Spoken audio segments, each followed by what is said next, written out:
there are multiple tools for analytics, to measure and monitor your social media metrics. So HubSpot, then there's Sprout Social, Google Analytics, of course, Pinterest Right. Analytics. You have Instagram Insights. Similarly, you have Meta Business Suite Insights. You have LinkedIn Page Analytics. Tips can be given by anyone, but yes, the common mistakes that need to be avoided is Yeah. this point is something that really needs to be understood, especially by small businesses who probably have smaller budgets or who are just starting out. So the first very important thing is not having clear objectives. The mistake that they do is not having clear objectives. You need to be very clear why you are using social media for your marketing efforts. What do you expect to get out of it? What is the outcome you expect, and then you will know whether you're doing things right. Welcome everyone to Vibrant Publishers podcast, where we bring you engaging interviews with distinguished experts across diverse fields. Today we are joined by Dr. Kavita Kamath, who has a doctorate in social media marketing, an MBA in marketing management, and a bachelor's degree in commerce. Dr. Kavita, welcome once again to our podcast. Thank you, Nakul. So it's great having you back because social media, a lot of our audience are eager to learn about the new trends in social media. And in today's podcast, we'll be covering an important topic of social media marketing ethics. We'll also be covering how to track metrics and all about that, as well as hashtags and a lot of new things which the previous podcast didn't cover. So I would like to begin with the first question in the field of ethics. Social media is a powerful tool, but with great power comes great responsibility. So what are some of the ethical considerations that social media marketers should keep in mind? Yes. So as we discussed in the previous podcast, social media marketing has, become an incredibly powerful marketing tool in current times. And as you Right. said, with great power comes great responsibility. So yes, marketers must use social media marketing responsibly. A business that is committed to honesty, transparency, respect for user privacy, adherence to ethical marketing and advertising practices, so will not just ensure compliance with legal requirements, but also foster trust and loyalty among consumers while creating a positive brand image. On the other hand, violating ethical standards in social media marketing can damage a business's reputation and break consumers' trust. Got it. Understood. And so how can marketers avoid misleading or deceptive advertising? So, see, a customer may purchase a product based on the image he saw in the company's social media advertisement. His expectation is based on this image. If the product turns out to be drastically different from the one advertised, he is bound to be dissatisfied. Many times, customers have believed social media posts or advertisements which were actually misleading or misrepresentative, and they ended up buying products which were significantly different from the ones advertised or didn't perform as promised, to them. And because of this, the company's brand value and is affected, and they may lose customers. So companies must be forthcoming when it comes to furnish real, true, and factual information supported by proof, and they must not mislead the audience. They must always verify the information that they're sharing online. They shouldn't make any false claims, share any misleading or fake information which could affect their trustworthiness. And also, like, if the company posts some false information, the audience may be able to prove it is false, because online you do get a lot of information, and they could find out that the information is false, which could result in a lot of backlash, negative comments, loss of trust. Like, there are so many unverified claims that are made, like guaranteed weight loss in 5 days, or no side Right. effects, or 90% better than competitors, kills 99.99% germs, or we are the number one trusted brand, etc. So these are very common, but if they are backed up by research or authentic sources, they carry more weight. and they're perceived more positively by the audience. So it is important for companies to check any information that they're sharing, verify it from reliable sources, and then refrain from sharing any information that they find to be false or unverified. So this will definitely increase the credibility in the customers' minds. Understood. And if you could give some examples where you've, without taking the name, where any situation where ethical boundaries were crossed in social media marketing, and if so, how can listeners identify such tactics and that brands employ them? So there have been many such instances, like of course, without taking names, there was a company which posted something which they later retracted, saying that it was posted as a joke. But they ended up sparking tremendous outrage online, as it hurt religious sentiments of people. So companies Hmm. should really avoid, ideally they should avoid controversial topics. Let me give you another example. There was a matrimonial site which posted an image that received a lot of backlash, as it was associated, as it associated domestic abuse with a particular festival. So this company Hmm. responded very, and after the backlash, the company responded very passively. So they thought it'll just pass, Hmm. and it didn't. It in fact it increased the criticism coming their way, and there are many such ads promoting body shaming, exploitation, gender inequality, which are viewed negatively. So companies should really avoid these. And for the second part of your question, to identify unethical ads, customers must exercise due diligence. They shouldn't blindly believe everything that an ad says. They may verify the information from credible sources, check for user opinions, reviews, feedback, read the fine print that is written. Another good thing that customers can do is they can try calling the business's customer care before purchasing a product based on social media marketing. So to see whether the business's customer care is promptly answering them, address whatever queries they have to other users. Like just like the way on Amazon, you can ask other users, whether who have purchased the product, about their experiences or any doubts that you have. Similarly, you can use social media for the same, where you can ask other users how their experience has been. So, and to be honest, a little common sense also comes in handy, because if the offer seems too good to be true, maybe it indeed is. Right. So if the audience had to take away one thing, it would be, if it's too good to be true, then it is fake. Yeah, like I can just give another example here. So Sure. many times you have these outfits worn by celebrities, which are sold by some sellers on social media.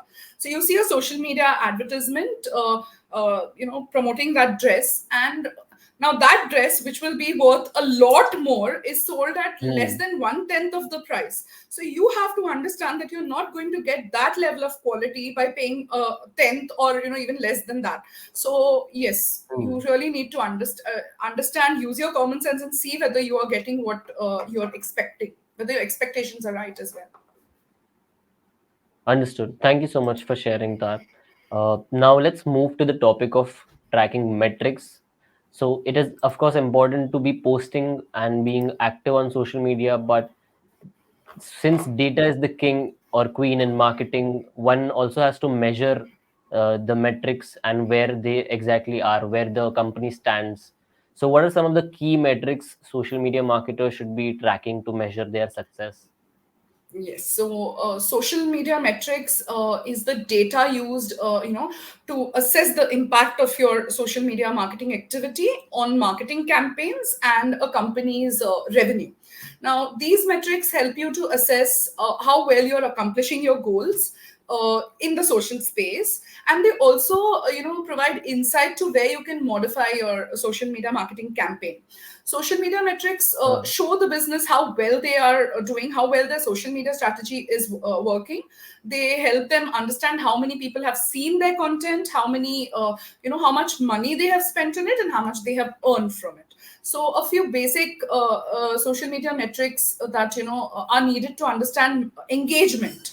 So engagement is very important to understand how you're engaging customers, because As I told in the last podcast, what differentiates social media from traditional media is that is consumer engagement. Your social media helps you engage with your customers, which isn't possible with traditional media. So this engagement needs to be measured by using metrics such as basic ones like likes, comments, shares, retweets, clicks, etc., and also Mm. engagement rate, reach, impressions, social share of voice, response rate, response time.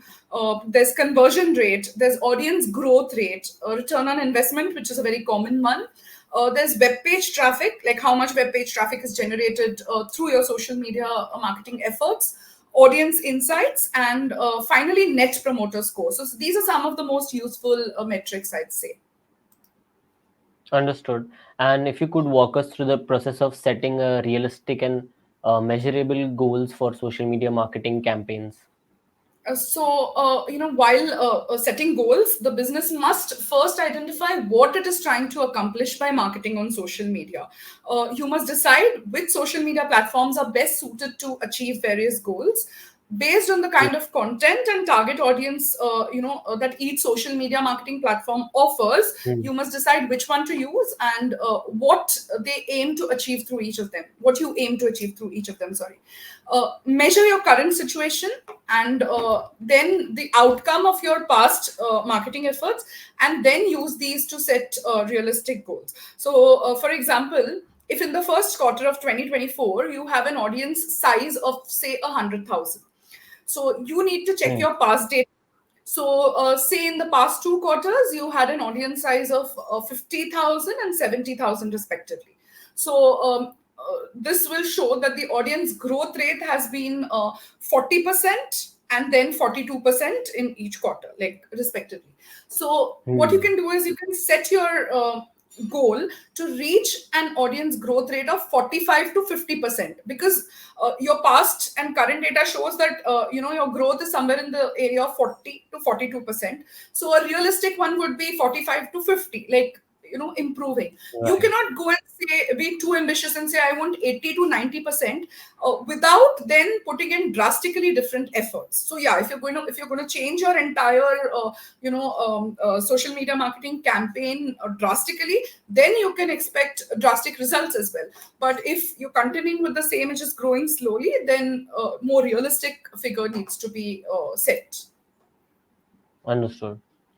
Thank you for sharing that. I'm sure that social media marketing. So I would urge the marketing campaign runners to take notes on this. And now we move next to the next topic, which is hashtags. Now hashtags, they're like keywords for social media.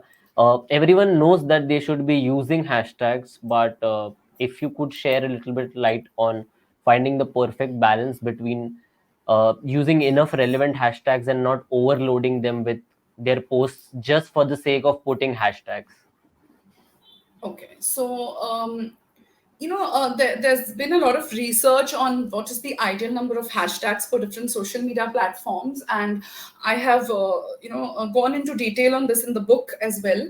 So the ideal number is as follows. So if you're using Facebook, 1 to 2 hashtags is a good number. Okay. It's 1 to 3 hashtags on LinkedIn. If it exceeds 5, the post could be marked as spam. So ideally, you keep it between 1 to 3 on LinkedIn. Understood. Then 1 to 2 hashtags per tweet on Twitter, up to 10 hashtags on Instagram, though the maximum limit is 30, but that'll make your post too crowded. Also, if you don't want your post to be treated as spam, you shouldn't use the same hashtags every time. You should Hmm. instead, what you can do is just create a repository and have a lot of hashtags there, and then select a few for each post. Okay. Got it. Got it. So there is a set number of hashtags, and not every social media would have that same number of hashtags. You need to do your research and find out what is the perfect fit, right? Yes, yes. Understood. And beyond the basics, any advanced hashtag strategies that you recommend for maximizing reach? So, a few good things to follow while using hashtags would be firstly, finding, see, hashtags are nothing but your keywords, right? So, Hmm.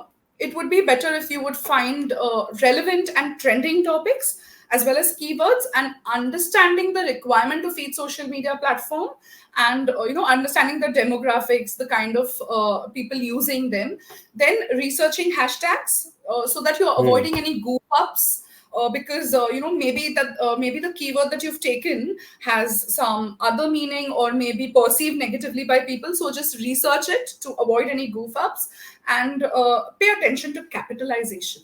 So many times when marketers use all small alphabets, what happens is it gets a little difficult to read. So if you can probably capitalize each word, it makes the Hmm. hashtag very easy to be read by the users. So it's a simple thing, but it does work very effectively. Yeah, yeah. It's a small change, but it'll bring in quite a massive effect probably. So now let's talk about small businesses and a few tips for social media marketing for small businesses. Uh, I would not like to begin by saying what are the tips for them, but what are some of the common mistakes that you see these small businesses make in their social media marketing efforts, which maybe they are not realizing that they're doing. Yeah, so I love this question because I mean, tips can be given by anyone, but yes, the common mistakes that need to be avoided is Yeah. this point is something that really needs to be understood, especially by small businesses who probably have smaller budgets, or who are just starting out. They're just using social media recently and don't have a lot of knowledge.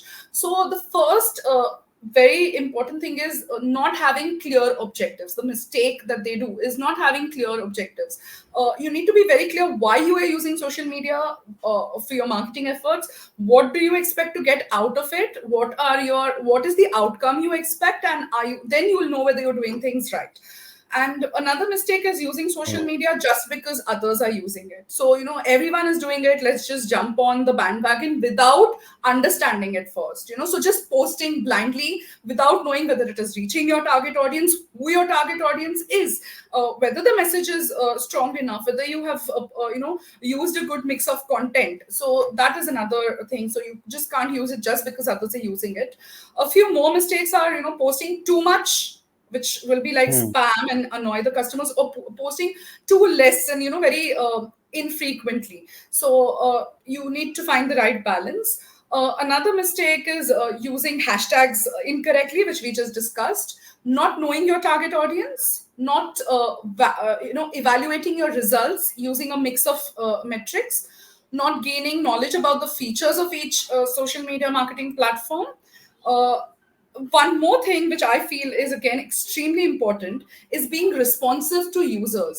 So if you're not responding to users, or you're being late in responding, it will affect your brand image negatively, because customers expect prompt replies from your end. Then lacking a clear strategy is another mistake, and of course being unethical. Hmm. Right. Thank you for sharing those points.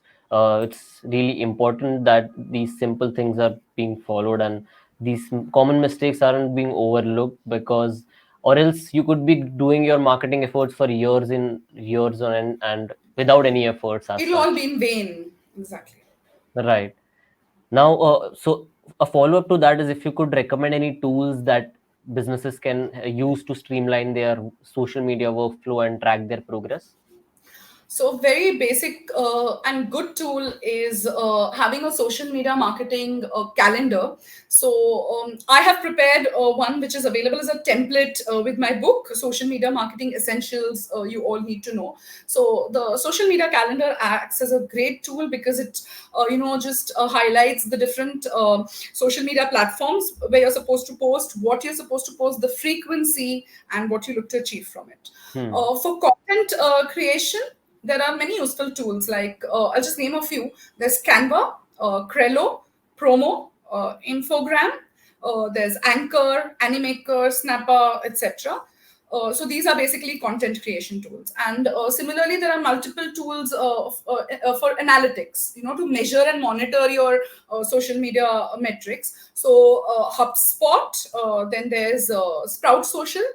Google Analytics, of course, Pinterest Right. Analytics. You have Instagram Insights. Similarly, you have Meta Business Suite Insights. You have LinkedIn Page Analytics, X Analytics, Keyhole, Brand Watch, and actually there are many tools at your disposal. Many of these, in fact, are available online for free. A few of them may be paid as well. So if you're a business with a limited budget, you can go for the free tools. There are many free online tools available, and the paid versions will give you more data, of course. So So no those need are to those. waiting, no need to wait for a business to buy the tools. They can just start off with the free ones. The main thing Like, is to start the efforts. yes. So, I know so many businesses. Like for my PhD, I had to interview a lot of businesses from the FMCG sector.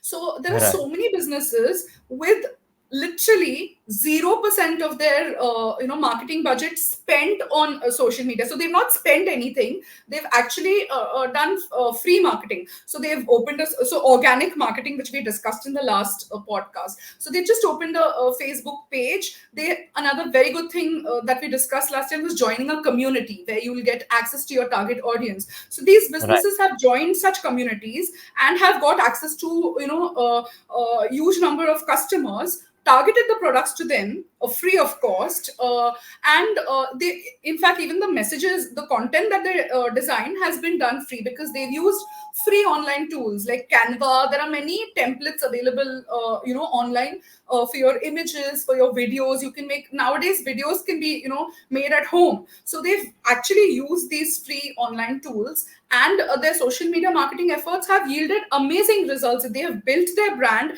they have built a loyal customer base, all Hmm. using social media marketing without spending huge amounts. And if you have money to spend, then the results are going to be even more mind blowing. Understood. So there you go, audience. This is a great starting point to begin with your social media marketing journey. Uh, we highly recommend you check out Dr. Kavita's book, Social Media Marketing Essentials, as well, which is packed with a lot more insights than this podcast. This is just, uh, you could say, a trailer for what's Yeah. coming in the book. Once again, thank you so much, Dr. Kavita, for joining us for the second podcast on social media marketing, and we look forward to have you again. Thank you, Nakul. It would be my pleasure. Thank you.